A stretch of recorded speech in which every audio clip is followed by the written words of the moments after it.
Comscore नुसार आता isakal.com आहे देशातील नंबर 1 ची मराठी न्यूज वेबसाईट। प्रत्येक अपडेटसाठी isakal.com ला नक्की भेट द्या।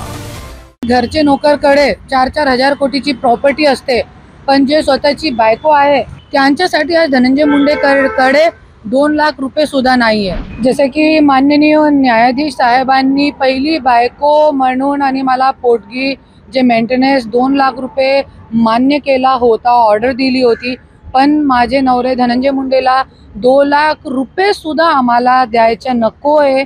त्याच्यासाठी त्यांनी वरती पिटिशन टाकला आहे, त्याच्यामध्ये आज सुनवाई आहे आमची। आणि आज घरचे नोकरकडे 4-4 हजार कोटीची प्रॉपर्टी असते, पण जे स्वतःची बायको आहे 27 वर्ष ज्यांनी आपलं अस्तित्व लपवून आज धनंजय मुंडेला मंत्री केला, त्यांच्यासाठी आज धनंजय मुंडेकडे 2 लाख रुपये सुद्धा नाही आहे। तो हे लोकांच्यासाठी आणि जे सत्ताधारी लोक आहेत त्यांच्यासाठी बघण्यासारखी गोष्ट आहे। मला 100% पूर्ण विश्वास आहे न्यायाधीश साहेब आणि न्यायालयामध्ये 100% मला न्याय भेटणार आहे। क्योंकि माझ्याकडे पूर्ण पुरावे आहे आणि जे न्यायालय आहे ते पूर्ण पुरावेवर चालत आहे। आणि जे तुम्ही सांगताय की नोकरकडे इतके पैसे पण तुमच्यासाठी नाही, तो तुम्हाला माहिती आहे सगळे मंत्री जे लोक आहे सगळे आपले नोकर चाकर ह्यांच्या नावावरती सगळी प्रॉपर्टी घेतात, क्योंकि त्यांना कुठेपर्यंत अडकायचे नाही आहे।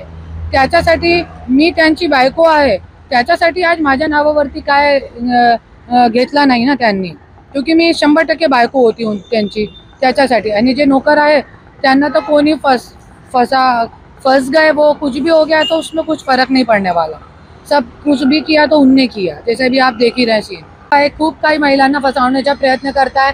माझी गाडीमध्ये रिव्हॉल्वर टाकली, नंतर माझ्यावरती 2-2 वेळे एट्रॉसिटी केस केला, बीड जेलमध्ये 16 दिवस ठेवला गेला, येरवडा सारखी जेलमध्ये 45 दिवस ठेवला गेला एट्रॉसिटी सारखे केसमध्ये। हे सगळं आणि त्याच्यामध्ये जे रुपाली ठोंबरे आहे तिचा नवरा वकील होता, 2 लाख रुपये पर डे त्यांची फीस आहे। कुठे आणतात इतके मोठे मोठे रक्कम हे लोक?